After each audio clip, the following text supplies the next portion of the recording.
بسم الله الرحمن الرحيم.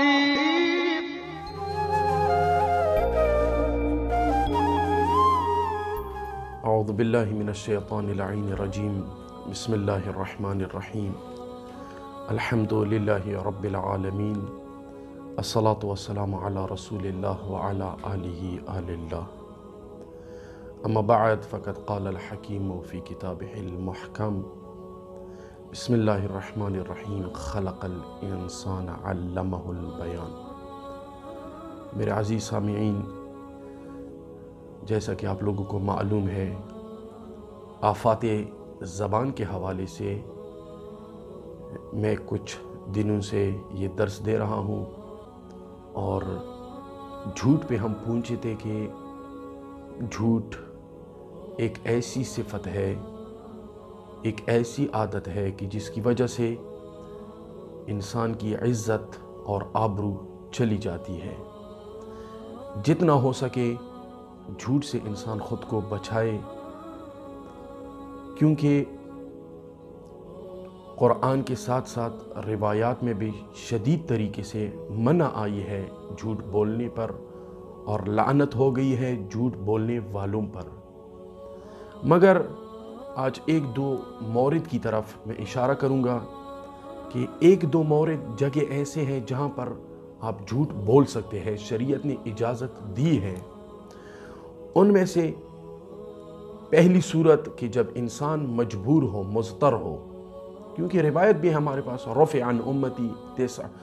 یعنی 9 ایسی حالتیں ہیں، 9 ایسی موارد ہیں کہ جہاں پہ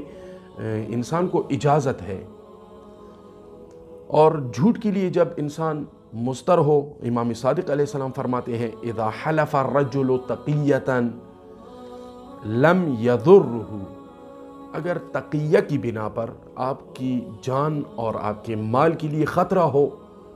تو وہاں پہ آپ اگر جھوٹ بولے تو مولا فرماتے ہیں لم یضرہ، یہ جھوٹ اس کو نقصان نہیں دیتا، مطلب عقاب اخروی جو ہے، اللہ کی ناراضگی جو ہے، جو لعنتیں ہیں،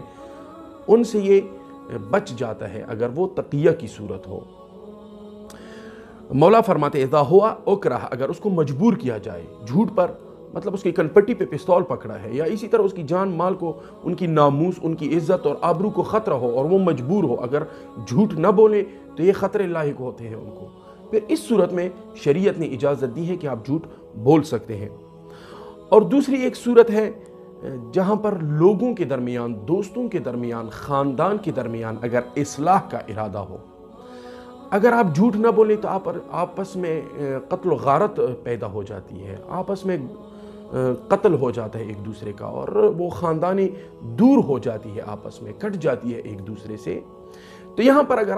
آپ کی جھوٹ سے وہ جڑ جاتے ہیں، اگر آپ کی جھوٹ سے وہ اصلاح پیدا ہو سکتی ہے، تو یہ جھوٹ نہیں بلکہ ضروری ہے کہ انسان بولے۔ یہ امام علیہ السلام فرماتے ہیں، امام صادق علیہ السلام فرماتے ہیں المصلح لیس بکذاب، جو اصلاح کنندہ ہو، دو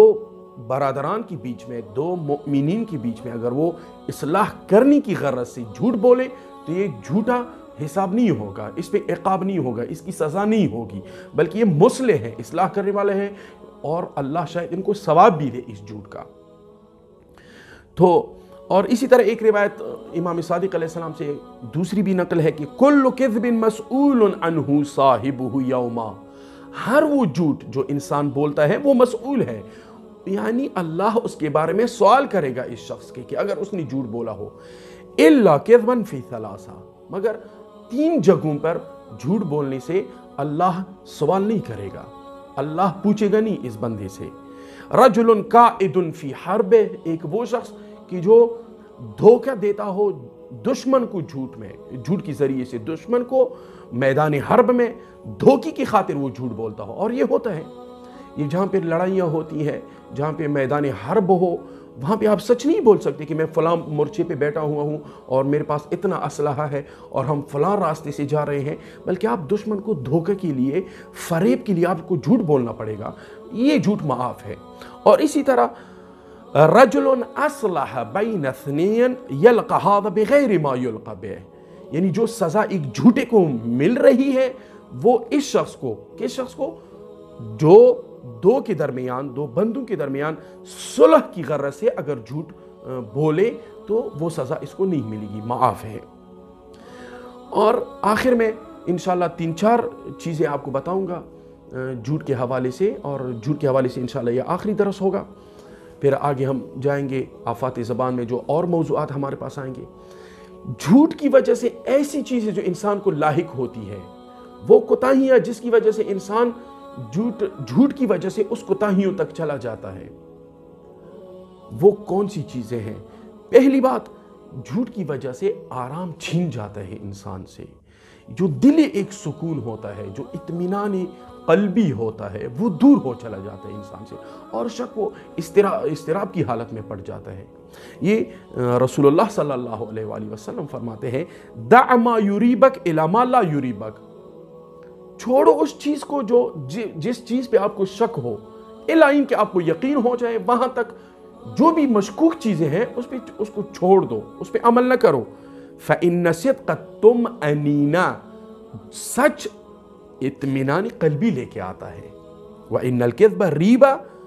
اور جھوٹ شک پیدا کرتا ہے انسان کے دل میں، جو عقیدہ ہو، جو یقین کا مقام ہے تمہارے دل میں، اس کو تزلزل میں لے کے آتا ہے۔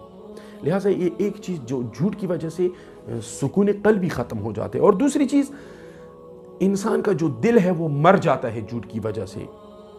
کیونکہ قرآن مجید میں سورہ بقرہ آیت نمبر 8 میں اللہ فرماتے ہیں، وَمِنَ النَّاسِ مَن يَقُولُ آمَنَّا بِاللَّهِ وَبِالْيَوْمِ الْآخِرِ، لوگ میں سے وہ لوگ جو یہ کہتے ہیں کہ ہم اللہ پر ایمان لائے ہیں، اور یوم الآخر یعنی قیامت کے دن پر بھی ہم ایمان لا چکے ہیں، وَمَا هُمْ بِمُؤْمِنِينَ، اور وہ مؤمن نہیں ہیں،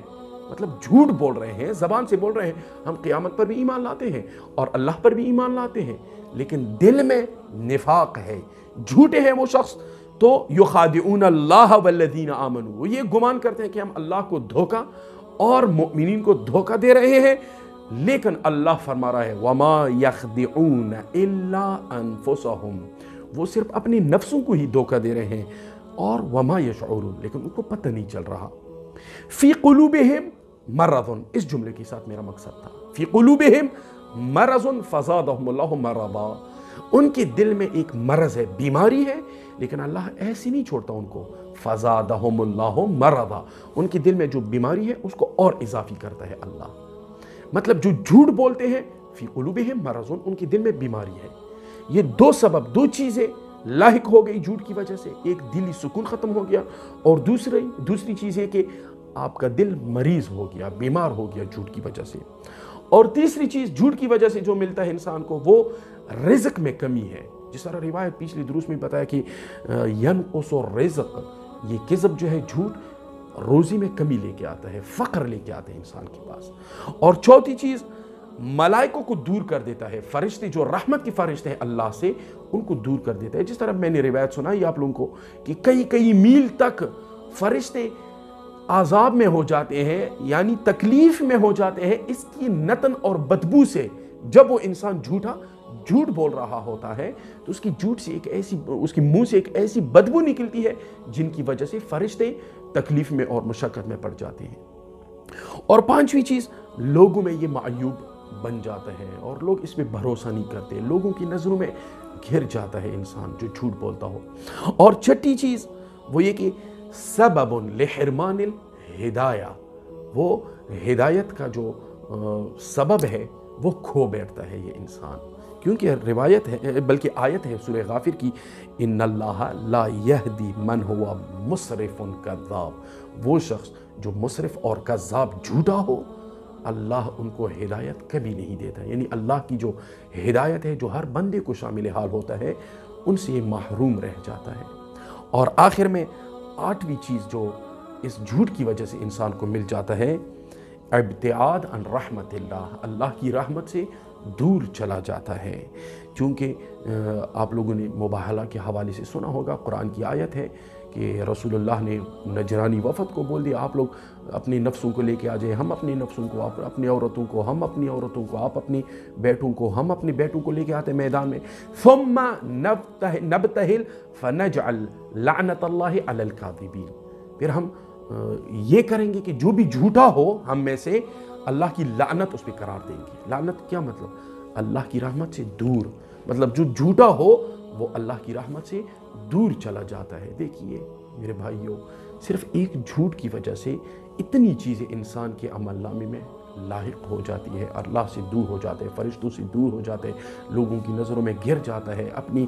دلی سکون کھو بیٹھتا ہے۔ لہٰذا اللہ سے ہم یہی دعا کریں گے کہ خدا ایسی گناہ کی جو اتنی اسباب کا سبب ہے، خدا ایسی گناہوں سے ہم سب کو انشاءاللہ بچا کے رکھے۔ اپنا خیال رکھیے گا۔ السلام علیکم ورحمۃ اللہ وبرکاتہ۔